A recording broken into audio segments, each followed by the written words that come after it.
Assalamualaikum warahmatullahi wabarakatuh. Bismillahirrahmanirrahim. Alhamdulillahirabbil alamin. Wa afdhalus salati wa atammu taslimi ala sayyidina Muhammadin wa ala alihi wa sahbihi ajmain.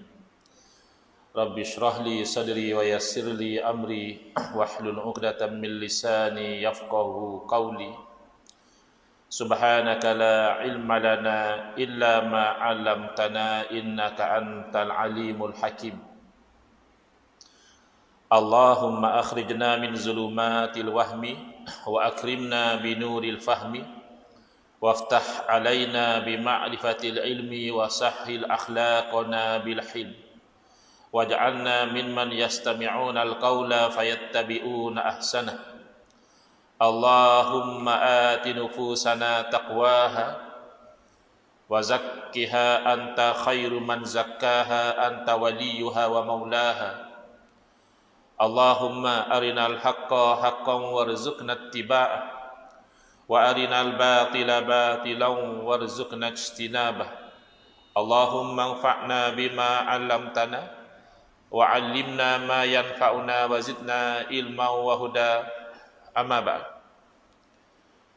Alhamdulillah, muslimin muslimat, hadirin hadirat yang saya hormati.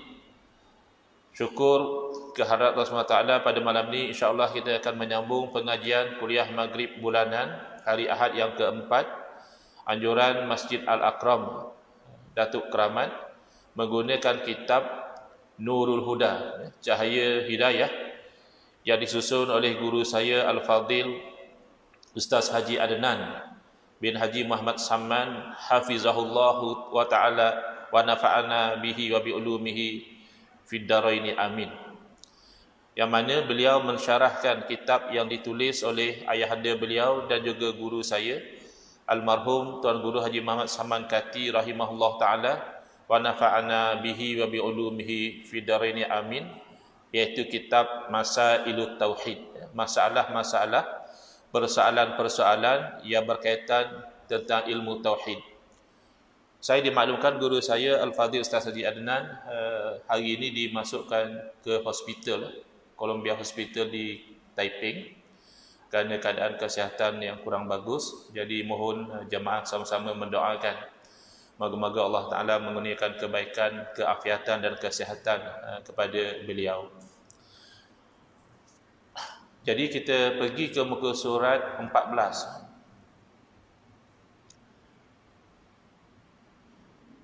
Betul ya? Ada yang buat tanda? Ke tak ada? Betul. Iaitu soalan, apa tujuan ilmu tauhid? Kita masih lagi dalam membincangkan mabadi ilmu tauhid yang 10. Asas-asas ataupun permulaan dalam mempelajari ilmu tauhid yang 10. Salah satunya adalah maqsuduhu. Apakah tujuan ilmu tauhid ini? Jawapan, tujuannya supaya dapat kita bezakan antara iktikad yang salah ataupun iktikad yang binasa untuk kita jauhi, dan iktikad yang benar atau disebut iktikad yang sah untuk kita yakini. Jadi itu tujuannya kita belajar ilmu tauhid, supaya kita tengok keyakinan macam ini, kita tahu keyakinan macam ini tak betul. Kita tengok keyakinan yang satu lagi, kita yakin inilah keyakinan yang sebenar. Baik, penerangan. Iktikad bermaksud kepercayaan ataupun keyakinan yang dipegangi atau dianuti oleh seseorang. Misalnya, kepercayaan, keyakinan bahawa alam ini ada yang menjadikannya. Bila seseorang itu berkeyakinan bahawa alam ini ada pencipta, itu keyakinannya itu dipanggil iktikad. Dan juga misalnya yang lain, kepercayaan bahawa alam ini terjadi dengan sendiri. Ada orang tidak, dia yakin bahawa alam ini tak ada pencipta. Habis itu ada alam ni, itu terjadi dengan sendiri, kata dia. Itu juga dipanggil iktikad. Kerana iktikad boleh jadi benar, boleh jadi salah, boleh jadi sah, boleh jadi iktikad yang batal ataupun binasa.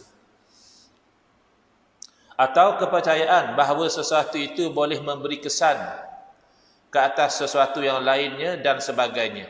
Walaupun diletakkan sebagai contoh sahaja, sesuatu boleh memberi kesan ke atas sesuatu yang lain, tetapi ini satu kefahaman yang penting supaya orang itu tidak keliru di dalam masalah tauhid dan syirik.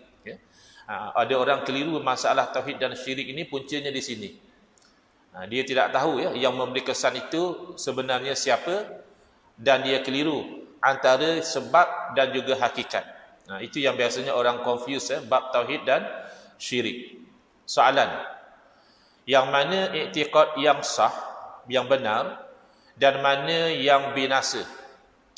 Jawapan, i'tiqad yang sah, yang benar itu ialah i'tiqad Ahlus Sunnati wal Jamaah. Yang benar satu saja. Sementara i'tiqad yang binasa itu ialah i'tiqad Qadariyah satu, Jabariyah dua, dan Mu'tazilah tiga. Hakikatnya bukan tiga sahaja. Lain daripada Ahli Sunnah wal Jamaah itu, yang bercanggah dengan Ahli Sunnah wal Jamaah itu adalah i'tiqad yang binasa. Cuma disebutkan dalam kitab ini tiga yang utama pada awal-awal perpecahan umat Islam, yang berpunca dari masalah memahami takdir Allah. Dalam memahami takdir Allah, umat Islam jadi pecah. Jadi yang utamanya, yang tiga disebut tadi, yang lain daripada Ahli Sunnah wal Jamaah adalah Qadariyah, Jabariyah dan Mu'tazilah. Padahal ada lagi i'tiqad-i'tiqad lain, misalnya Jahmiyah, Karamiyah, Murji'ah, Musyabbihah dan sebagainya. Soalan, bagaimana cara i'tiqad yang empat itu? Maksud bagaimana cara itu? Diminta supaya diberi penerangan, kerana tadi hanya sebut nama saja. So bila sebut Ahli Sunnah wal Jamaah tu, macam mana ciri Ahli Sunnah wal Jamaah? Qadariyah bagaimana? Jabariyah bagaimana? Mu'tazilah bagaimana? Lebih-lebih lagi di zaman kita ini berlaku kekeliruan berkaitan dengan title Ahli Sunnah wal Jamaah itu sendiri, yang mana kita dapati ada dua kumpulan yang sama-sama mengaku Ahli Sunnati wal Jamaah, tetapi ada pertentangan yang tajam antara kedua-duanya. Jadi nak tengok ciri Ahli Sunnah wal Jamaah itu bagaimana.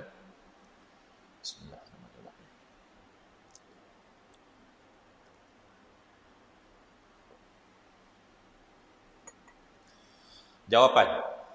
Pertama, i'tiqad Ahli Sunnati wal Jamaah itu iaitu bahawasanya tiada memberi bekas oleh sesuatu daripada sebab yang beradat dan af'al baharu yang ikhtiari. Hanya yang memberi bekas itu Allah juga. Biasanya kalau kita baca straight macam tu je, ramai orang di zaman sekarang dia macam bela, apa benda yang nak habar ni, macam tak berapa boleh connect ayat-ayat. Tapi kalau kita terangkan makna dan kita berikan contoh, insya-Allah tidak payah mana. Tapi bukan ini satu-satunya pegangan Ahli Sunnah wal Jamaah, tetapi inilah yang membezakan Ahli Sunnati wal Jamaah dengan golongan yang lain dalam masalah takdir Allah, dalam masalah kudratullah, kudrah Allah. Baik, saya terangkan insya-Allah. I'tiqad Ahli Sunnati wal Jamaah itu iaitu bahawasanya tiada memberi bekas, bermakna tidak memberi kesan. Apa yang tidak memberi kesan itu? Oleh sesuatu daripada sebab yang beradat. Itu bahasa lama. Sebenarnya tak ada masalah. Kalau dalam bahasa Inggeris kita panggil the common cause. Sebab yang biasa. Apa sebab yang biasa untuk kita rasa kenyang? Makan. Apa sebab yang biasa untuk seorang itu sembuh dari penyakit? Dia berubat. Apa sebab yang biasa untuk sesuatu itu hangus? Dia terkena api. Jadi sebenarnya nak beritahu, walaupun zahirnya kita lihat selepas berlaku yang ini berlaku yang satu lagi, selepas berlaku cause iaitu sebab, berlaku efek iaitu musabbab. Bila makan kenyang. Nak beritahunya apa? Bukan makan yang mendatangkan kenyang. Habis Allah. Ini hakikat tauhid. Habis tadi yang kita kaitkan makan dengan kenyang, itu sebab dan musabbab. Itu dipanggil sebab yang beradat, kerana adat dari bahasa Arab berarti sesuatu yang berulang kali. Adat itu satu yang biasa. Jadi biasanya kita ulang kali makan, ulang kali kita kenyang. Maka kita akan kaitkan. Cuma nak beritahu, janganlah kita sangka nasi itu yang mengenyangkan. Allah yang mengenyangkan. Janganlah kita sangka api itu yang membakar. Hakikatnya Allah yang membakar. Jadi sekali-sekala berlaku luar dari kebiasaan. Dia Allah tidak mahu api membakar, misalnya berlaku kepada Nabi Allah Ibrahim alaihissalam, maka berlaku satu perkara yang dipanggil khariq lil adah, mencari adat. Atau dalam bahasa moden, luar biasa. Biasa kena api hangus. Luar biasa kena api tak hangus. Yang luar biasa itu bila berlaku kepada para nabi, para rasul, itu dipanggil mukjizat. Kalau berlaku kepada para wali atau orang soleh, itu dipanggil karamah. Berlaku kepada Abu Muslim Al-Khawlani rahimahullah ta'ala, salah seorang tabi'in, generasi tabi'in, dicampak ke dalam api oleh Musailamah Al-Kazzab. Musailamah yang pendusta, yang mengaku sebagai nabi tapi palsu. Bila Abu Muslim Al-Khawlani bertegas tidak mahu mengaku Musailamah itu sebagai rasul, dia dicampak ke dalam api. Tapi dengan takdir Allah tidak hangus. Adakah mukjizat? Tidak. Itu namanya karamah. Kerana beliau bukan nabi. Dan boleh juga berlaku kepada orang-orang jahat, orang-orang fasik, orang-orang ahli sihir. Berlaku benda-benda yang khariq lil adah. Jadi jangan kita sangka kepelikan sesuatu itu sebagai tanda kebenaran. Tidak semestinya. Kerana orang-orang yang membuat sihir juga boleh mendatangkan perkara-perkara yang pelik. Jadi kalau itu kena melihat kepada diri orang itu. Kalau orangnya orang fasik, orang buat maksiat, tinggal perkara-perkara fardu, tiba-tiba berlaku perkara yang pelik, itu bukan karamah. Itu namanya istidraj, melajakkan dia lagi di dalam kesesatan. Baik. Saya ulang Jadi keyakinan ahli sunnah wal jamaah bahawa sesuatu sebab yang biasanya menyebabkan sesuatu yang lain, hakikatnya bukan dia yang memberi kesan. Yang menjadikan kesan itu kenyang, sembuh dari penyakit, terbakar dan sebagainya adalah Allah. Dan af'al baharu. Apa dia af'al? Af'al adalah plural, perkataan jamak kepada fi'lun, fi'il. Fi'il adalah perbuatan, af'al adalah perbuatan-perbuatan. Ya, kita lihat satu orang menikam lalu luka kawan dia. Satu orang itu menampar lalu sakit pipi kawan yang ditampar. Baharu maknanya makhluk. Istilah dalam ilmu tauhid, bila sebut baharu, itu selain daripada Allah Ta'ala dan segala sifat Allah itu baharu. Walaupun dah lama, walaupun usianya mungkin katakan ribuan tahun. Ini satu pokok yang bila dikaji oleh saintis, katanya pokok ini sudah berusia katakan 3,000 tahun. Dalam istilah ilmu tauhid, pokok itu baharu. Baharu apa Ustaz? Dah 3,000 tahun? Ya. Kalau daripada sudut lama tu lama. Tapi yang disebut tidak baharu hanya Allah, iaitu yang wujud tanpa ada permulaan. Yang lain daripada Allah wujud kerana Allah wujudkan, berarti sebelum Allah wujudkan tak wujud, itu namanya baharu. Yang mudah kita faham, makhluk. Jadi perbuatan-perbuatan makhluk juga sebenarnya tidak memberi bekas. Bila seorang itu menikam, hakikatnya yang melukakan adalah Allah. Bila seseorang itu menampar, hakikat yang menjadikan sakit adalah Allah Subhanahu wa ta'ala.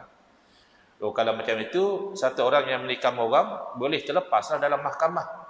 Kerana dia kata bukan dia yang melukakan, ya Allah yang melukakan. Jawabnya, tetap dia boleh didapati bersalah dalam mahkamah kerana syariat melihat kepada sebab dan musabbab. Tauhid melihat kepada hakikat. Jadi tak boleh dalam mahkamah dia kata tuan hakim yang arif, jangan hukum saya kerana saya hanya menikam, yang melukakan itu adalah Allah. Itu tak boleh jadi pembelaan. Kerana syariat dia akan ambil kira sebab. Bila orang tu membakar misalnya, hangus rumah orang, dia boleh dijatuhkan hukuman. Dia tak boleh kata yang membakar adalah Allah, bukan api. Kali itu hanya hakikat tauhid untuk kita yakini, bukan untuk kita jadikan sebagai alasan bertindak melanggar syariat, tidak. Dan af'al baharu yang ikhtiari. Apa makna ikhtiari? Lawan kepada ittirari. Ikhtiari makna yang jenis diusahakan. Kerana apa? Kerana ini yang tempat khilaf. Kalau yang tidak diusahakan, sebagaimana misalnya kita itu bernafas, kita itu ada degupan jantung, ya, yang luar daripada kita usaha, itu sepakat. Yang firqah yang luar daripada ahli sunnah wal jamaah juga mengatakan itu adalah takdir Allah. Itu Allah yang jadikan. Tetapi yang ikhtiari, berjalan, melompat, bercakap, ya, bergerak yang itu di sisi ahli sunnah wal jamaah, usaha ikhtiar itu pada makhluk yang memberi bekas adalah Allah Subhanahu wa taala. Ya, begitu. Baik. Yakni bagi baharu itu usaha dan ikhtiar sahaja, dan yang memberi bekas hanyalah Allah Subhanahu wa taala, ya. Oleh kerana kita ni berusaha, maka kalau lapar, sila makan. Tak salah. Bahkan kalau keadaan itu kita tak makan, boleh jadi kita akan mati, maka wajib kita makan untuk menjaga nyawa. Walaupun hakikatnya yang mengenyangkan adalah Allah. Begitu juga kalau kita sakit, tidak syirik kita berubat. Walaupun hakikatnya wa idza maridtu fahuwa yashfin. Bila aku sakit, maka dia Allah yang menyembuhkan. Itu hakikat, ya. Baik. Nanti kita akan lihat, ya, ayat suci Al-Quran yang menjelaskan, ya, kebatilan akidah Qadariyah dan Jabariyah dan membenarkan akidah Ahli Sunnah wal Jamaah. Penerangan. Ahli Sunnah berarti orang yang berpegang dan berpedomankan Quran dan hadis, ya. Ahlun asal maknanya itu pelbagai, ya. Ahlun boleh makna keluarga. Ahlun boleh makna penduduk, ya. Misalnya ahlul jannah, penduduk syurga. Ahlun juga boleh berarti pengikut, ya. Di sini ahlus sunnah maknanya pengikut sunnah. Jadi sunnah bukan hanya hadis, ya. Sunnah dengan makna yang sempit itu adalah perbuatan Nabi sallallahu alaihi wasallam, perkataan Nabi sallallahu alaihi wasallam, dan juga pengiktirafan daripada Nabi sallallahu alaihi wasallam. Tapi sunnah dengan makna yang luas itu adalah ajaran Nabi sallallahu alaihi wasallam secara umum. Al-Quran termasuk sunnah, hadis termasuk sunnah, ya, ijma' ulama termasuk sunnah, dan seterusnya. Al-jamaah kalau dari segi bahasa, bilangan setiap sesuatu dan banyaknya sesuatu itu disebut jamaah, ya, adadu kulli syai'in wa kasratuhu, ya, bilangan setiap sesuatu dan banyaknya sesuatu disebut jamaah. Tapi dalam konteks yang kita sebut ahli sunnah wal jamaah, merujuk kepada kumpulan yang ramai dan terbanyak daripada para ulama, yakni orang-orang yang berpegang kepada dalil-dalil Quran dan hadis serta ijma' para ulama. Sesuai dengan hadis Nabi SAW, yang mana Nabi SAW memberi panduan, apabila kita melihat ada ikhtilaf, ada perbezaan dan pertikaian di kalangan umat Islam, fa'alaikum bisawadil a'zam. Hendaklah kamu bersama dengan kumpulan yang ramai, yakni di kalangan para alim ulama. Ya, kalau orang-orang jahil, kita jangan ikut walaupun ramai. Kita ikut kepada majoriti para ulama. Di zaman kita, ada orang membawa ajaran-ajaran yang bercanggah dengan apa yang diterangkan oleh para alim ulama, dan mereka mempertahankan, ya, dengan dakwaan bahawa mereka sedikit. Maka itu tanda mereka benar. Mereka berpegang dengan hadis Nabi SAW. Hadis tidak masalah, tapi cara mereka menafsirkan hadis, misalnya sabda Nabi SAW, bada'al islamu ghariba wa sayaudu kama bada'a ghariba fatuba lil ghuraba. Islam itu bermula dalam keadaan gharib, ya, yakni dagang. Apa maksud dagang? Tak ramai. Dan Islam nanti akan kembali sebagaimana ia bermula juga tidak ramai. Fatuba lil ghuraba, maka beruntung, bertuahlah golongan yang tidak ramai.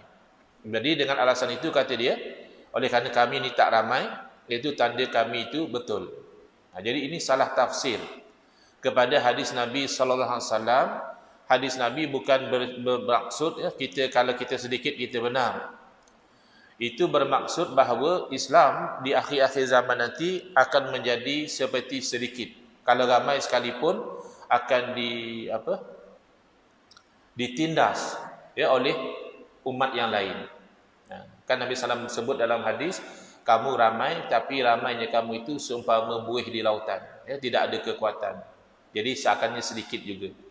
Dan memang di akhir zaman nanti, menghampiri hari kiamat, Allah Subhanahu Wa Taala akan datangkan satu angin yang mana pada ketika itu mana-mana orang yang ada iman dalam hati akan meninggal dunia. Hanya terbaki orang-orang kafir sahaja, dan kiamat yang menghancurkan alam ini itu hanya berlaku disaksikan oleh orang kafir, kerana orang mukmin telah meninggal dunia terlebih dahulu, sebelum berlakunya kehancuran dunia ini. Tapi dari segi mengikut kepada agama, Nabi SAW berpesan, alaikum bil jamaah. Hendaklah kamu berserta dengan jamaah, yakni kumpulan yang ramai.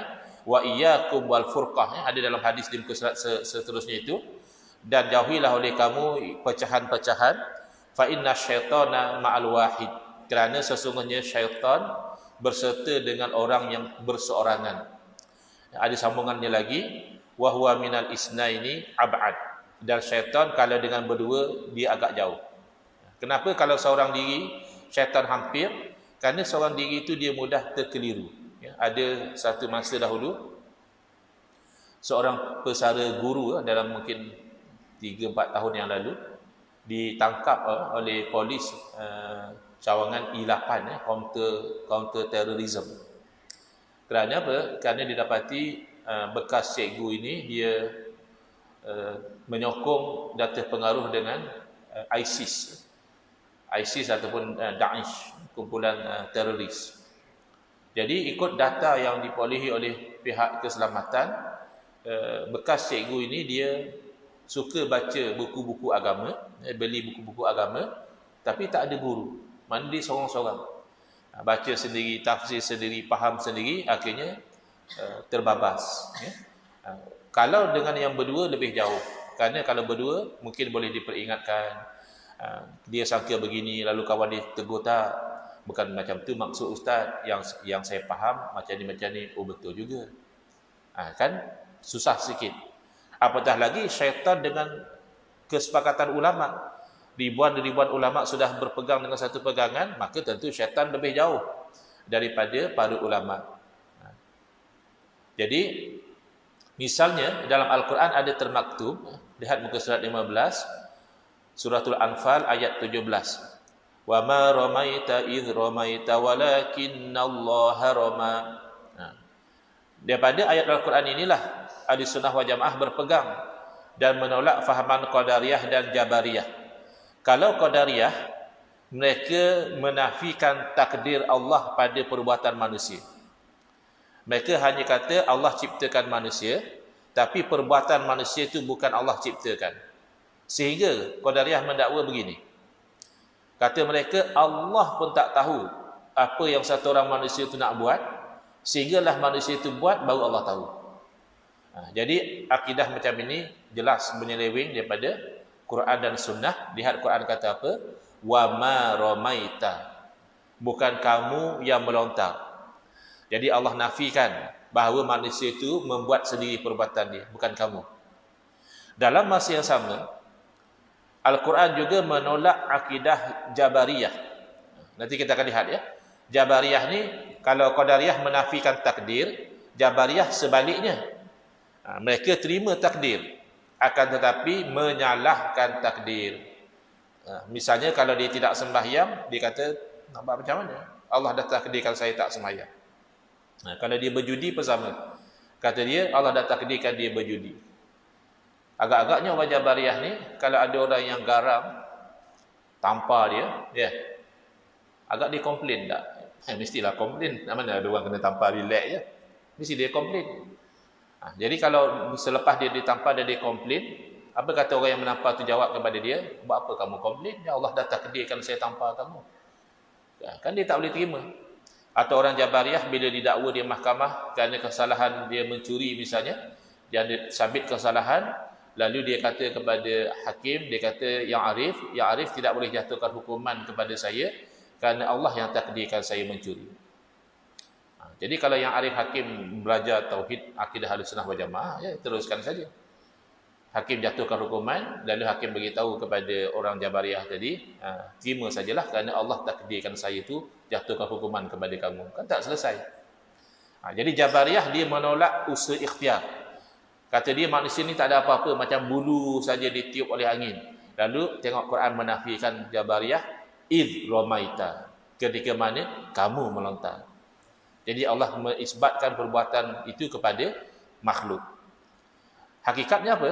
Walakinallaha rama, akan tetapi Allah Ta'ala lah yang melontar, kerana makhluk juga adalah diciptakan oleh Allah. Demikianlah kekuasaan dia untuk melakukan sesuatu juga diciptakan oleh Allah. Jadi takdir ayat ini, wa ma ramaita khalqan id ramaita kasban walakinnallaha rama haqiqatan. Bukan kamu yang melontar, sebagai menciptakan pelontaran bukan kamu, kerana al-khalqu lillah, menciptakan itu hanya milik Allah saja. Id ramaita kasban, ketika mana kamu melontar sebagai usaha dan ikhtiar, akan tetapi Allah lah yang melontar secara hakikat. Baik. Ini hadis yang kita sebutkan tadi, alaikum bil jamaah wa iyyakum wal furqah fa inna syaitana ma'al wahid wa huwa minal isnaini ab'ad ila akhiril hadis. Wajib ke atas kamu berserta dengan jamaah, yakni jamaah umat Islam, para ulama'nya, dan jauhi oleh kamu akan kumpulan-kumpulan yang berpecah ini, kerana sesungguhnya syaitan itu berserta dengan yang seorang, dan syaitan itu dengan yang berdua lebih jauh. Kalau golongan yang mendakwa bahawa mereka itu sedikit, tandanya mereka itu betul. Yang sikit itu kan banyak, mana satu yang betul? Yang majoriti daripada dulu sampai sekarang satu, ahli sunnah wal jamaah. Tapi kalau nak kata sedikit itu betul, Syiah berbanding dengan ahli sunnah wal jamaah, Syiah sedikit. Lebih sedikit daripada Syiah golongan Qadiani. So, Syiah betulkah kerana mereka sikit? Qadiani betulkah kerana mereka sikit? Nak lagi sikit ada ajaran Drus, ada ajaran apa itu? Ayah Pin. Kan Ayah Pin tak sempat ramai. Pengikutnya tak sempat ramai, kemudian Ayah Pin pun dah meninggal katanya. Ya. So adakah pengikut Ayah Pin betul sebab dia sikit? Jadi mengatakan kalau kita sikit itu kita benar, itu adalah kefahaman yang keliru terhadap hadis Nabi sallallahu alaihi wasallam.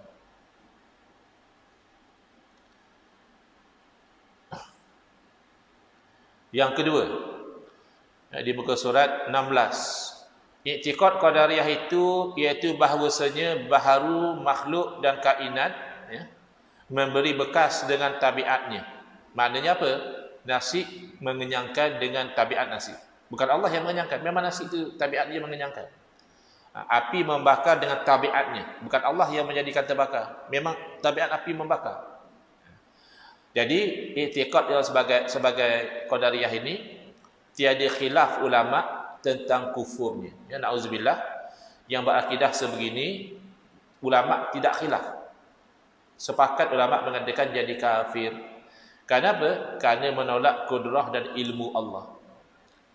Kiranya untuk menjadikan terbakar tu Allah tak berkuasa. Menjadikan kenyang tu bukan kuasa Allah, tu kuasa nasib. Jadi ada syirik di situ. Lain daripada Allah, nasi juga berkuasa, api juga berkuasa, ubat juga berkuasa. Ya, macam-macam yang berkuasa lain daripada Allah. Jadi sebab itu tidak ada khilaf para ulama kufur akidah qadariyah ini, dan mereka juga menafikan ilmu Allah. Mereka mendakwa Allah hanya tahu perbuatan manusia selepas manusia melakukannya. Sebelum manusia melakukan, Allah pun tak tahu, kata dia. Baik, penerangan. Qadariyah berasal dari perkataan qadara yang berarti kuasa, yakni i'tiqad atau kepercayaan dari sekumpulan manusia yang beranggapan bahawa alam ini terjadi, bergerak dan sebagainya menurut tabiat semula jadi yang ada pada sesuatu benda. So golongan naturalis, tabi'i. Misalnya terjadi lereng dan sungai disebabkan oleh hakisan air, bukan Allah yang jadikan. Oleh kerana ada air, jadilah lereng tu, dia kata. Terjadinya letusan gunung berapi bukan kerana Allah, tapi kerana ada uap panas yang meluap. Jadi dia semua itu dinafikan daripada Allah. Boleh dikatakan golongan ini mirip kepada ahli sains. Ahli sains yang tidak beriman lah. Ahli sains yang beriman tak ada masalah. Bermula dari kepercayaan beginilah timbulnya faham tidak bertuhan, mulhid atau ateis.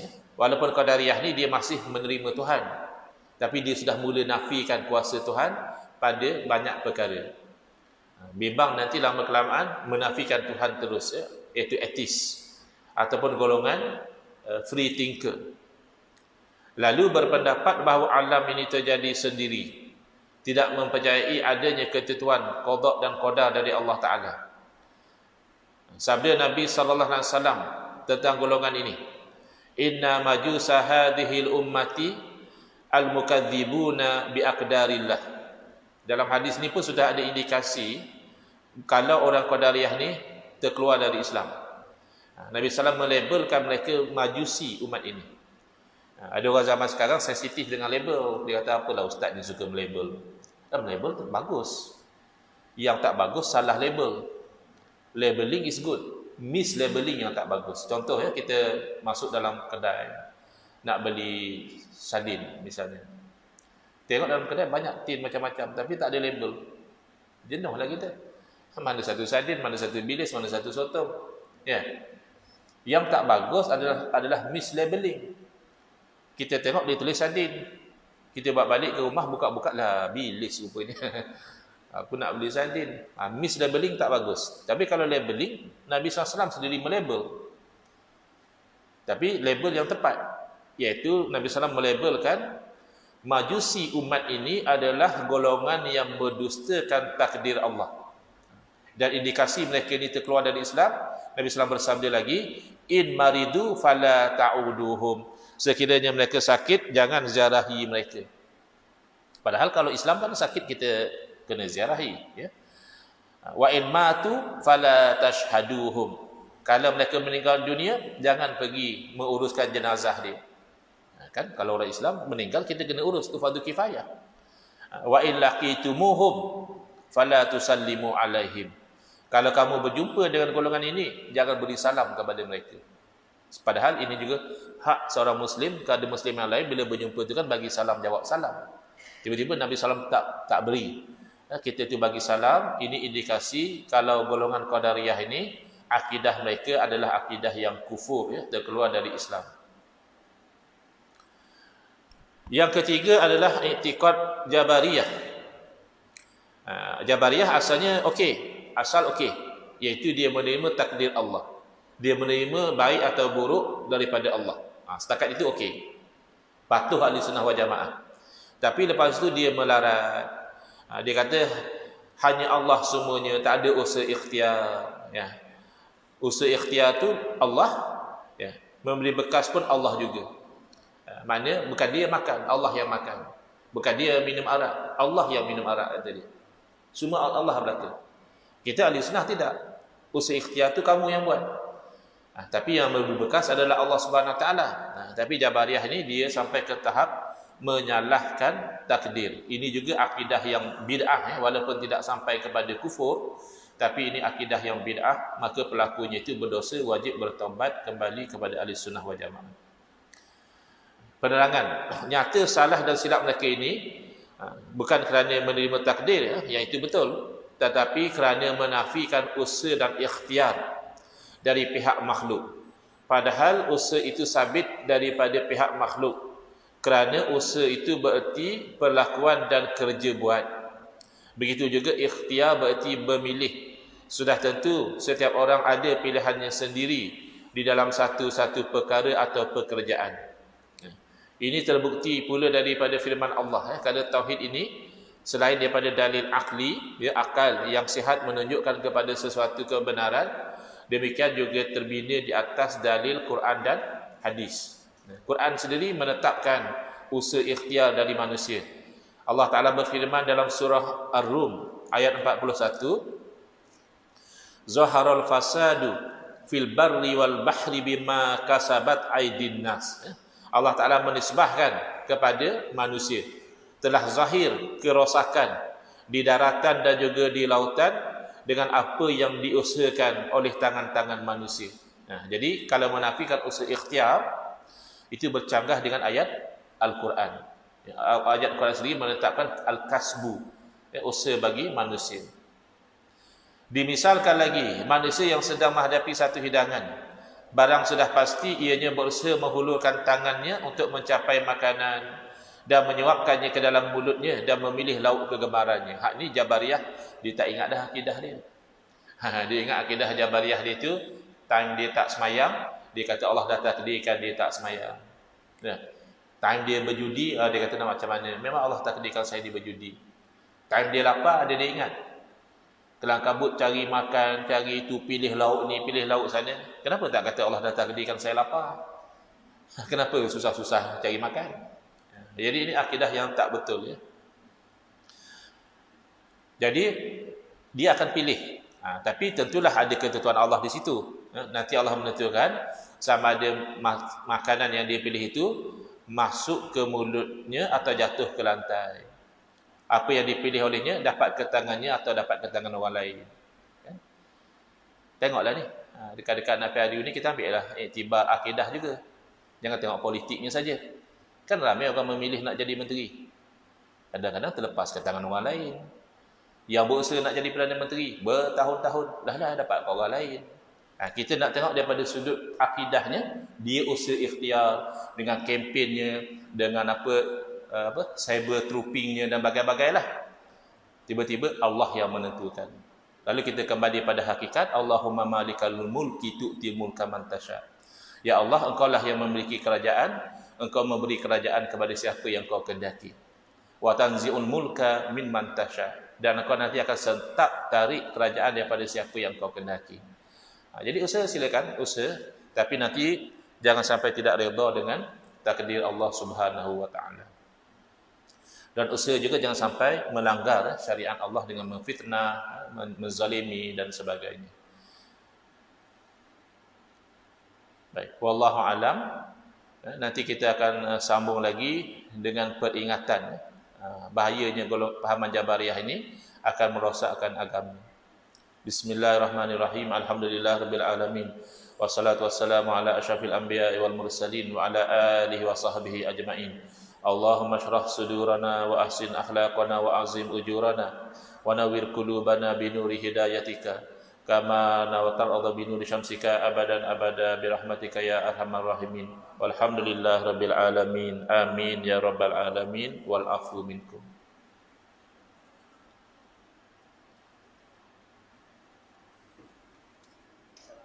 Waalaikumsalam.